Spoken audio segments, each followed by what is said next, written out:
ఎప్పుడప్పుడు ఈ cinema release అవుతుందా అని ఎదురు చూస్తూ ఉన్నా. ఫైనల్లీ ఇప్పుడు రిలీజ్ అయింది. సౌండ్ క్వాలిటీ కానీ విజువల్స్ కానీ చాలా బాగున్నాయి. ఇప్పుడు కొత్త సినిమా ఎట్లుందో అట్లుంది. శివ 4K అంటే Shiva 4K. Telugu cinema before Baahubali after Baahubali ఎట్లనో 90s టైంలో బిఫోర్ శివ ఆఫ్టర్ శివ అనేవాళ్ళు. నాకంటే 13 years వచ్చిన మూవీని ఒక్క థియేటర్లో చూస్తానని ఎప్పుడు అనుకోలేదు. బట్ ఇట్స్ వర్త్ అండి. ఓల్డ్ ఇస్ గోల్డ్ అంటే ఇదేనేమో. చాలా ఇయర్స్ తర్వాత ఇప్పుడు చూస్తున్నాం. ఆర్జీవి గారు 36 years అయినప్పటికీ కూడా ఇప్పుడు అంతా క్వాలిటీ ఎడిట్ చేసి చాలా బాగా 2025 రిలీజ్ చేసిన మూవీ లాగా చూపించారు. వేరే లెవెల్ ఉంది బ్రో. క్రేజీగా ఉంది. ఆడియో ఎక్స్పెక్ట్ చేయలేదు బ్రో ఇంత క్రేజీ ఉంటుందని. అప్పుడు బిఫోర్ శివ ఆఫ్టర్ శివ అని అన్నారు.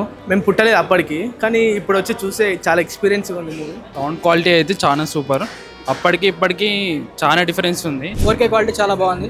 ప్రీవియస్ గా ఇప్పుడు చూస్తే sound system is also very well improved. Shiva అంటే నేమ్ కాదు, పవర్. శివ అప్పుడు వచ్చినా ఇప్పుడు వచ్చినా కానీ ఎప్పుడైనా trend setter movie. Video quality అయినా సౌండ్ క్వాలిటీ అయినా ప్రెసెంట్ చూస్తున్న మూవీస్ లాగానే ఉంది. సౌండ్ అయితే కిరాక్ అనిపించింది. అప్పట్లో ఆర్జీవి ఈ రేంజ్ లో తీసినా అంటే అసలు నమ్మబుద్ధి కావట్లేదు. బచ్చాకాల దగ్గర చూపెట్టమని మీ భవానీ రాజకీయం ఈ శివ దగ్గర